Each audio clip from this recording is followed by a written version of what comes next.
awesome. I love that intro music. I am like, that's like party, party. Here comes Phil and Oscar, party, party. Yeah, well, that's the nerdiest party I've ever been I doubt it. Let me do my adjusting of my lights, silence the distraction vehicle here. Okay, I'm ready. What are we talking about today? We are talking about all sorts of stuff. We're going to talk about the vote from yesterday, how exciting that is. Don't look at me like that, Oscar. Some of us, it's exciting. Don't look at me with that tone of voice. You know how I feel. You know how I feel. Yes. So I've seen that look before. My candidate won, and then they go and they crap all over you. And then what? No, I don't. I don't look at it from that way. Okay, because I'm the optimist of this pair right here. I used to be an optimist, and now I'm a pragmatist. I'm like, wait a minute. You're just a tist. There's no optim or pessimist. You're just an ist. Pessimist. I'm a vowed political agnostic. When I see a candidate, here's my criteria. If you're going to be a candidate and you're going to get my vote, you cannot get special interest money. You cannot get lobbying money. You cannot spend 99% of your time in office trying to get reelected. And the other 99% of your time. Oh my goodness. Trying to get reelected, and the other half bowing to the corporate sponsors that paid for your finance, your campaign. Getting money out of politics is number one. Sad.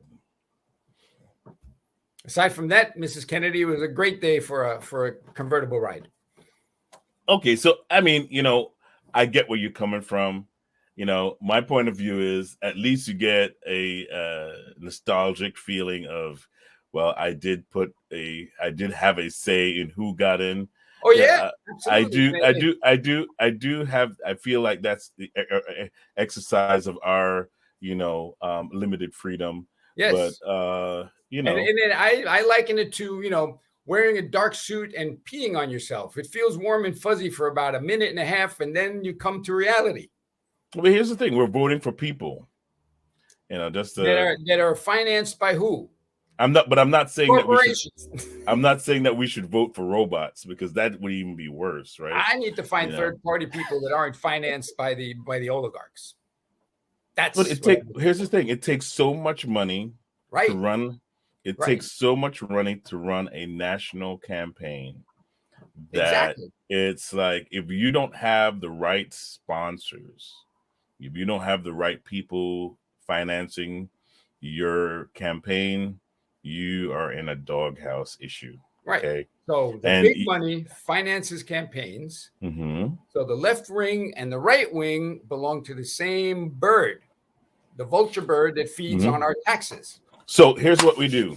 Here's my solution. My brain is working, and this is my solution.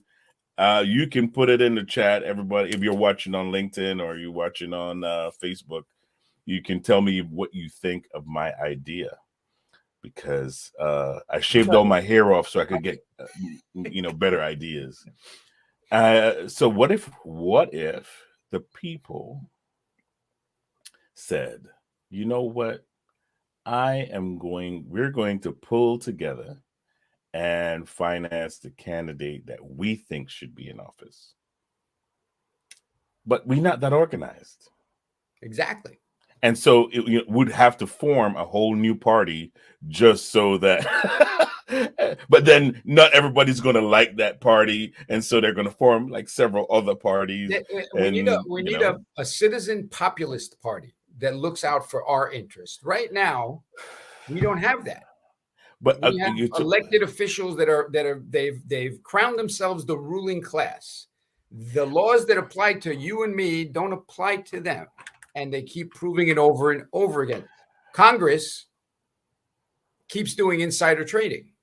They passed a law a few years ago. We shouldn't do insider trading. You know what the penalty for doing insider trading if you're in Congress is? What? Nothing. You get a letter saying don't do that anymore. Martha Stewart went to jail for this. These guys are doing it every day, and it's okay. Oh, okay. No. Let me say this. I don't know about that. I don't know if you have the facts to back that up. I got what you have. I don't know what you have. I don't know what you have. I don't know what you have. You know, that could be written on your toilet paper in your bathroom. I don't know what it is. Here's the other problem. But wait, no. You won't find this if you just keep looking at the lamestream media news, because they're all in on it together. I can play. I have this great clip of every major show sponsored by Pfizer. Okay, no. Wait. I want to show you something. Okay, imagine a world. Dun, dun, dun, dun, dun. See, now I just got your attention, right? Imagine a world where we had no money. How would you measure 95% of the people living in this country? So how would you measure power? How would we measure power and influence without money? What could you get done? Because here's the thing. No, here's the thing.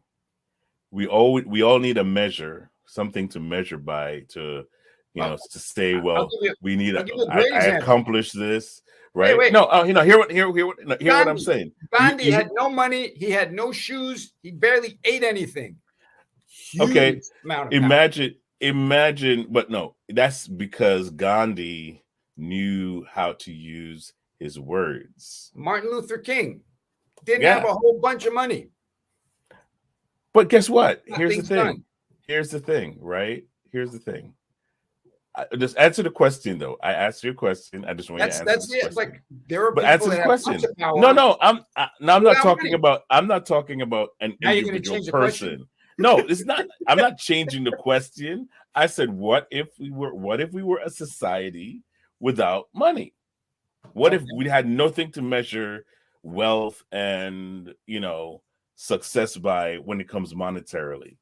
All you had was when you did something, it was to the contribution of society, and everybody just kind of went, "Yay, he's a great guy." I do that with a lot of philanthropies that I'm involved with. I'm a volunteer with Operation Underground Railroad. I'm helping out the community rebuild after the flood. Mm-hmm. That's stuff that people can do without money. But so what if we remove money from our society? How would you trade an hour of your service for what? Well, you'd service for service, or whatever, but no monetary exchange. That's up in Alaska. If you watch the Alaskan Bush People show, they barter everything. They barter. Half the stuff they do is like, hey, you need work done? I need a 2x4. Well, so here's my resolve in that. My resolve is that when no matter who it is, I don't care how they started. I don't care if they came from the corner of Hodunk, somewhere in America, or some other country, maybe. It doesn't matter where you came from. The moment you have enough money to say, I can do what I want, you change. That's the old saying. Money talks, bull poopies walks. Yeah. And I have not seen, there's so many, it's very rare for you to see someone other than, what's his name? Who I love so much. I can't remember his name now. No, well, it is. You're in the list, but I'm talking about one of the wealthiest guys in the world. There, not me. No, it's not you. But anyway, he owns the same house. He owns the same house that he had. Before he got filthy rich. But anyways, it's guys like that I think should be more of an example of but guys like that, you realize, don't go into politics, because you have no, to they don't. Everything, all your morals, goes out the window if you want to succeed in politics. You got to play their game. Yeah. But here's the thing, and he gives a lot of his money. I think he actually gave his goal in life is to give away all his money. Yes. And I can't remember his name. I know somebody needs to type it in a comment or something. I see his face. I just can't remember his name. If you're on LinkedIn or whatever, and you know who we're talking about, send it in as a comment, even if it's after the program is done.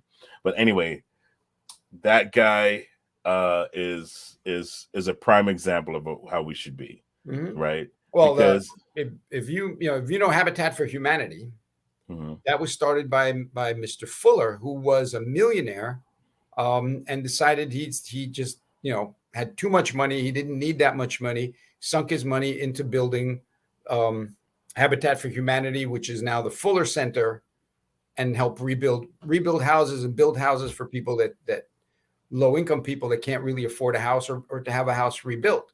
So there are people out there that are doing things with their money. The owner of Tom's Shoes, he gives away a pair for every pair that's being bought. And these are the type of entrepreneurs that we should look for, and we should support, not the Walmarts that are taking away mom and pop stores. Okay. All right. Wait now. All right. Okay. Let's tap into that, because here's the thing. If I'm doing my business, I ain't trying to attack nobody, but I'm doing my business. I got the better price. I got the more decent product. People can find what they want. I'm doing business. If we're in a capitalistic society, I'm not like trying to take your world apart, but if what I'm offering, people want it, that's the supply and demand. What am I doing wrong? Morally or business-wise? Business-wise, you're doing everything right. Right. Morally, when you set up a business that is that big, that will undercut the price of, like, if you have product A, you want to sell it through this big chain store. Yeah. You have to jump through so many hoops and be so demoralized to be able to sell your product through that store to get it to the price that they want, that it makes your life a living hell. Well, a lot of stores do that. That's retail. That's called retail, right? Yes. I mean, because they have to compete. They don't have to compete with the guy down the street. They have to compete with the Amazons and the. Wait a minute. They don't compete with the guy down the street, because now the government comes in. Look what happened during the pandemic. Mom and pop stores, you cannot let anyone in your store because there's a pandemic. Walmart, yeah, stay open. You're fine. That's not free enterprise. That's the government getting their hand into how I can do business. If it's real free enterprise, you got to close mom and pop, and you got to close Walmart. Is it really? Is it like, because if you think about it, essentially, right? If I'm a store, I'm putting it out there. You have a store. Okay. Let's say we call you Mr. Wally. We call you Wally. You started your store in a country, in a garage. Basically, it's a farmhouse. Literally, if you look at it, it was a farmhouse, right? And he built this thing to what you see today. It's like, if I had a company that I work my tail off, I stay up till wee hours of the morning trying to figure out what to do next and all this stuff, and my company hits auto and it's doing its thing, and it starts to supply, meets the supply and demand of people, then you become a vital part of what society needs, versus just a small store, because you build up to that. So I don't think that it's like where, okay, now they're all over the country. they've hired so many people. It's not like they're not contributing to the workforce. People are working for them. So it's just a matter of the natural growth of things. Should we start setting a cap on how much people? No, but and again, it's all about supply and demand. If I vote with my dollars, okay. So if I have the chance of saving $1 on this product or putting mom and pop out of business, I'll spend that extra $1 on the mom and pop place because they contribute to the community also, but they contribute more to my community being there. Like I miss the small bookstores that used to have new books, used books, and a little place to sit and have coffee and tea while you read. They're gone. All right. And it's like, we need Amazon to send us a book overnight. And we lose the mom and pop place where I used to sit and have tea and coffee with the people in the neighborhood. So, but who's to blame for that? Isn't it the consumer? The consumer. I'm saying that we have to be better consumers. Right. Vote with your dollars and say, hey, I have the choice. I can save $1 here or spend it with a local business. I'm a little biased because I'm in the chamber. So, we support our small businesses. Right. No, but I agree with you. I agree with you on that. But and then we're talking about your capitalism. It's fantastic. It's fantastic. Capitalism means I take my capital, my money, and instead of spending it on beer and cigarettes and booze, I invest it in a business. Hopefully, I make some money. That's it. So that works beautifully. Now, you said you get to a point where it gets so big, now you need to incorporate. Now you're a C Corp, an S Corp. Now you have investors that need their money. That's when it all goes to hell.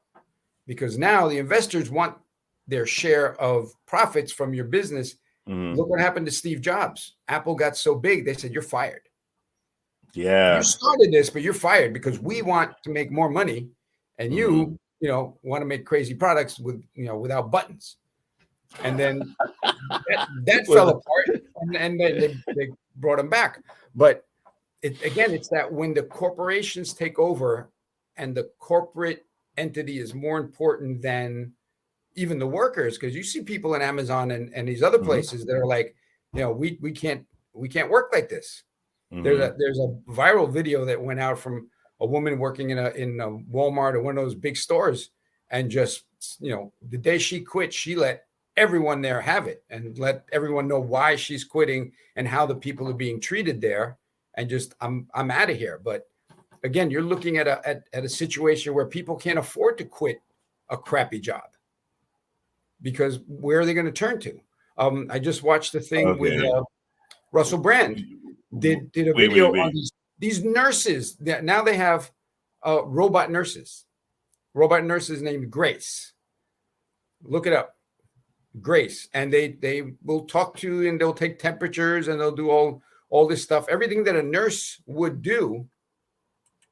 First, we had the toll booth takers. They're replaced. Bankers are being replaced by ATM machines. Nurses, truck drivers are next. They're on their way with automated driverless trucks. How big do we need corporations to get and AI to take over? What happens to us? And that's what I'm seeing, that circle of inner circle of politicians, big business, and media. They work together for their own interest. And the little guy, who cares about the little guy? And that's the wake-up call. Like, hey, oh man, how come you can get your hair done in a place that's closed when nobody else can get their hair done because you're a politician? That's not right. How come your husband can go boating when no one else can go on their boat? Oh, okay. Hold on. Here, listen here. Okay, listen, John O'Hara. I have no idea who that is. I have no clue. But hey, look, John. Okay, which are you saying that if you work for or in leadership, you shouldn't have any sort of like privileges? Yes, but morally, and again, the or should you come on television looking like a crow, like No. You're you're saying all messed up and listen. If I tell you that you and everyone in your neighborhood cannot go to this place because I say it's closed, it's bad for you, and then I'm going to sneak in and get everything done that you would have gotten done. You don't say, wait a minute. That does look kind of bad. How is that? How are we equal? That does look kind of bad. If you can do that and I can't. Here's another thing. Here's another thing. And this is the disconnect, right? The other thing is this. When you have a mental and emotional disconnect from people because you have so much money. Like, we can't afford. Can you afford to have a maid come to your house and like clean everything every single day? Take your kids out to school or whatever.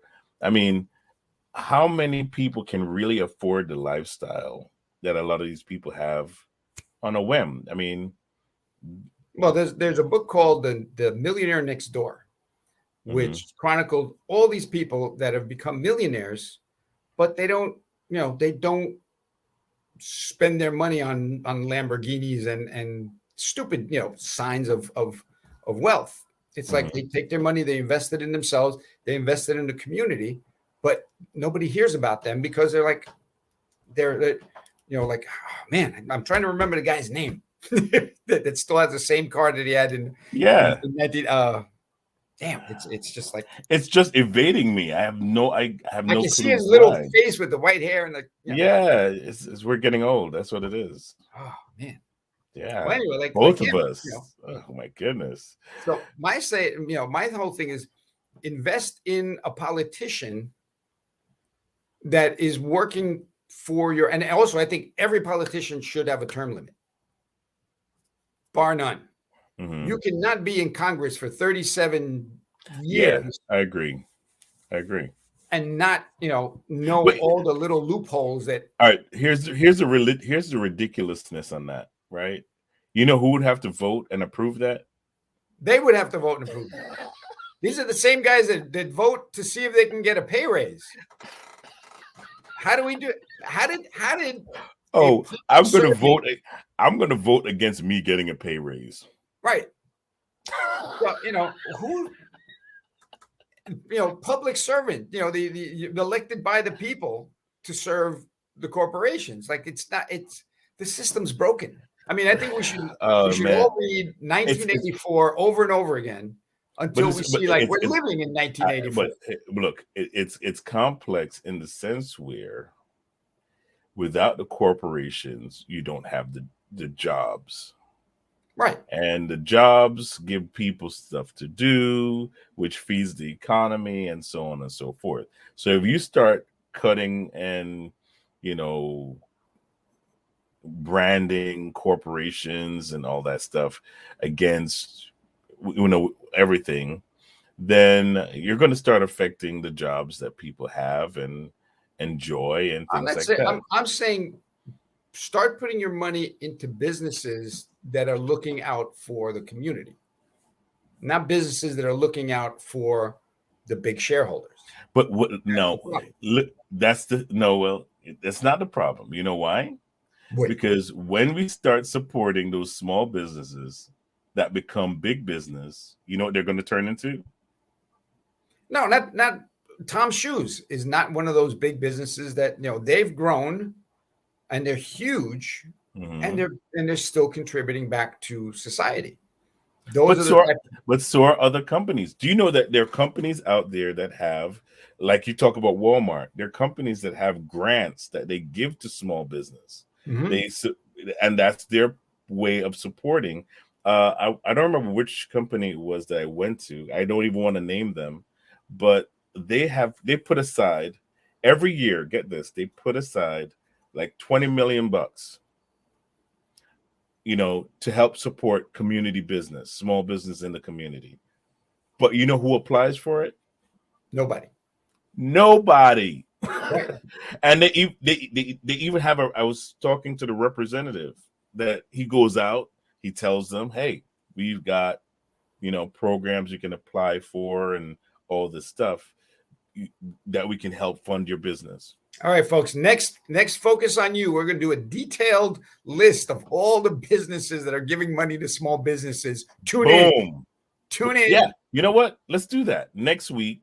Let's reach out to a couple small, big companies that have money reserved to help small business, and we're going to let you know at least 5 or 6 of them that have those funds set aside for you, because it's money that's just sitting there. And here's what this gentleman told me. I think it was from an MTA, right? Here's what he told me. He said, after a year of that money sitting there, they have to refile their taxes. They have to file their taxes and the claim and all that stuff. That money sits there and it rotates again into the other year.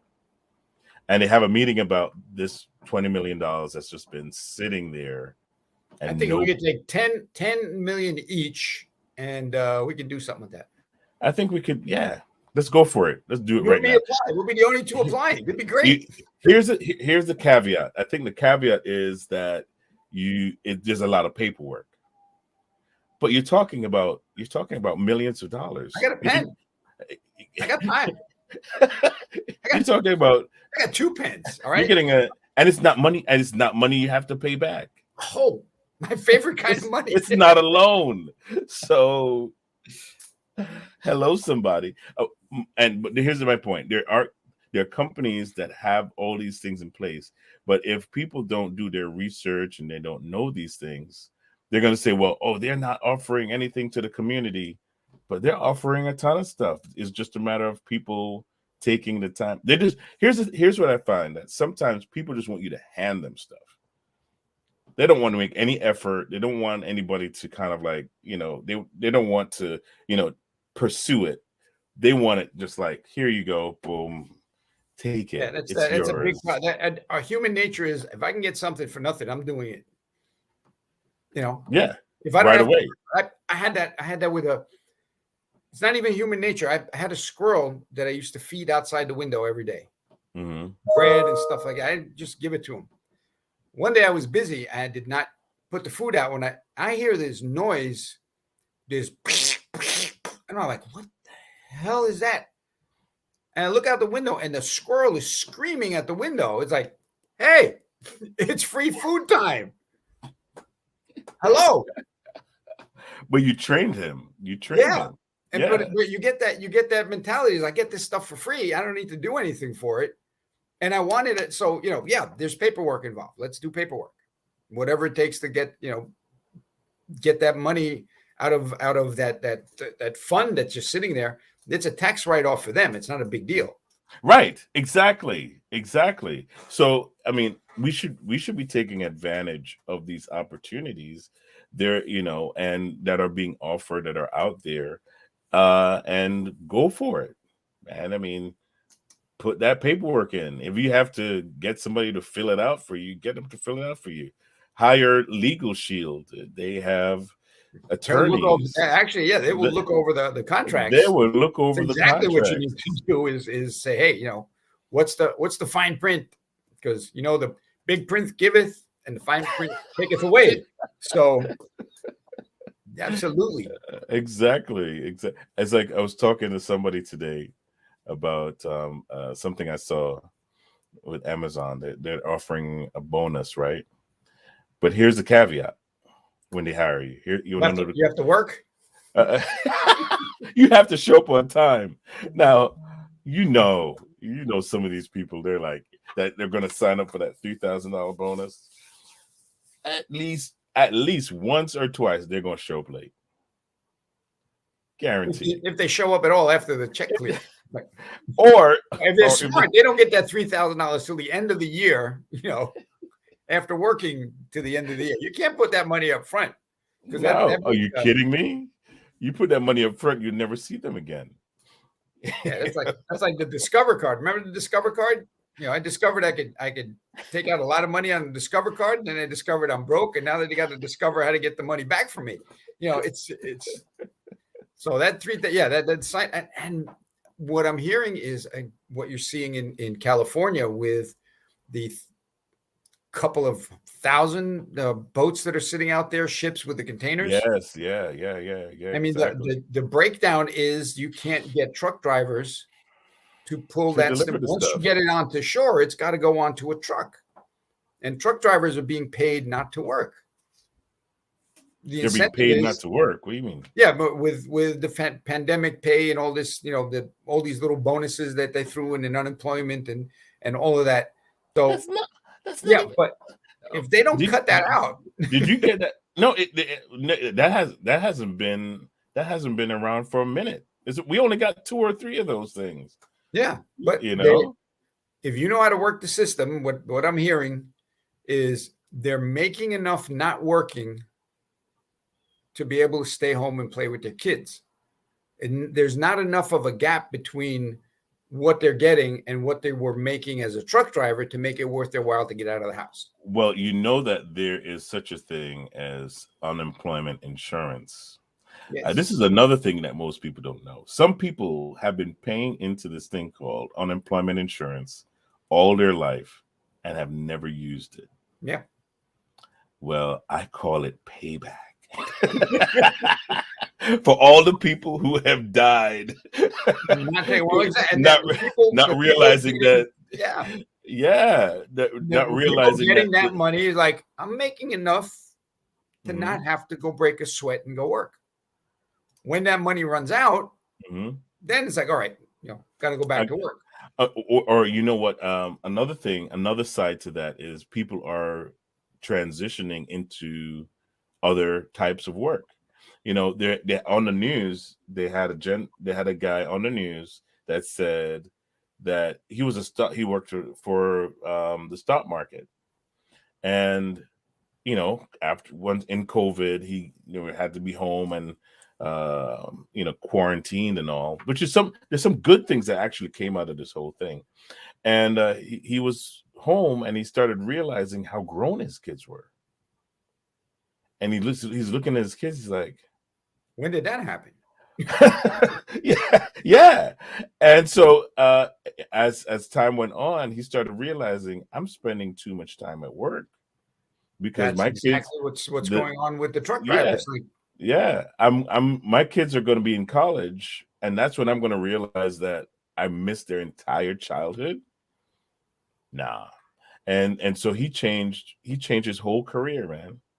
I don't remember what he got into, but he just kind of left what he was doing. There's 1,000 work from home opportunities, and people are finding out what to do. What can I do from home? That's it. People are Lori and I talk about it all the time. There's stuff that we do to help you work from home that earn side hustle income or full-time income, depending on what you want to do. And most people would rather do the hustle or go back to school. Do you know how many people went back to school? Yeah. During this time and got their degrees? I got a PhD. It's a public high school diploma. But that's and that's all we need to know. I'm just saying. Think about that, though. Think about that. I mean, I know we're assuming that everybody's just kind of like getting a check, but there are people that actually took advantage of this time and said, "I'm going to change my life." Well, what did you do? You started the Phoenix National Network. I started Phoenix National Network. And this is why we can do this at noon on a Wednesday. There you go. I'm not sitting in a cubicle office, typing away, doing the prairie dog thing. I wonder who's here. I wonder who's going to get let go. Yeah. I mean, it's like people have had an opportunity to rethink their lives, and that's what happens when you give people a chance to think. That's what they don't want you to do. They don't want you to think. The scariest thing to the to the elites is people thinking for themselves. I mean, it's once people start thinking, man, it's a whole new world. It's a whole new world. Remember, we talked about this a while back, where we talked about the W-2 versus the 1099. It's two different worlds, two different mindsets, two different tax systems too. Two different tax systems, and so people who have their W-2s, I mean, God bless you, but the W-2 folks are really who are the ones who are carrying the whole tax system. Yeah, I'm looking for. I have a picture I took with. I have an app that tracks my miles. So, I drive X number of miles. Says, hey, you get $5.28 off of this trip because you can write it off as a business. So if it's a business trip, then I swipe to the right. If it's a personal trip, I swipe to the left. It keeps track of my mileage, and at the end of the year, I hand that to the accountant and say, here's one of the benefits of working 1099 because I get to write off business expenses. You know what I also learned? I also learned that there is what some millionaires do with their money. And I was watching a documentary the other day, and they basically they tie their money up in artwork. So sometimes you go in and you see these nice, beautiful pieces of artwork in the gallery, and you're like, wow, they must have spent a lot of money on that. That's them basically protecting their money. Yeah, there's a book, How Rich People Think. I forgot the guy's name. And it just goes through like, this is how poor people think, this is how rich people think, and this is why you should be thinking this way. Like the poor people live in what I heard today is scarcity. Right. And rich people live in abundance, which is abundance. So that people think, oh, I want my slice of the pie. Like there's a limited amount of money. Like, you slice up a pie and then it's done. Like, it's not a money pie. And that's out there. There's no edge to that pie. And that's what we don't get about inflation. Your money, there's only so much money out there. Really, there is only so much money out there. Well, they keep printing it, so there's a lot more. So, see, and that's how inflation works. It's like a supply and demand thing. So you're like, oh, wait, we need to spend more. Let's make more. And of course, let's not forget that there's money that's being shredded as well to try and keep the balance of, funds flowing, currency flowing through the world, so that we don't start burning our money in the fireplaces, because it's not worth anything. It's happened before. Weimar Republic, before Germany, they literally would take a shopping bag full of bills to get a loaf of bread. Yeah. I mean, because the inflation rate went up so high, they were printing so much money.